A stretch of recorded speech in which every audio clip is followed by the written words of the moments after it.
तिकडे गोंदियामध्ये सुद्धा रस्त्यांची अत्यंत बिकट अवस्था आहे।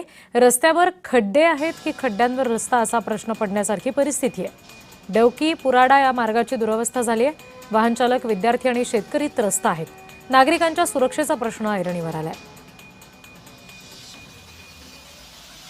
या रस्त्याने आम्ही दर दिवशी ऑटो वगैरे पप्पा वगैरे चालवतात आणि या रस्त्यामध्ये खूप म्हणजे एक गाडी गेल्यानंतर दुसरी गाडी परत जाऊ शकत नाही, एवढी अडचण आहे या रस्त्यामुळे। तर प्रशासनाला ही विनंती आहे की या रस्त्याचा थोडा काम वगैरे वाढवा आणि यानंतर आता पावसाळ्याचे दिवस येणार आहेत, तर याच्यामध्ये खूप त्रास होते। रस्त्यावर खूप गड्डे पडल्यामुळे खूप अपघात पण होते आणि खूप अडचण येते आम्हाला।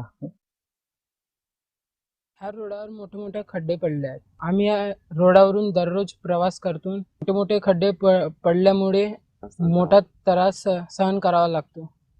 वारंवार आपण प्रशासनाला निवेदन पण दिले आहे, तरी पण या रस्त्याची अवस्था तशीच आहे।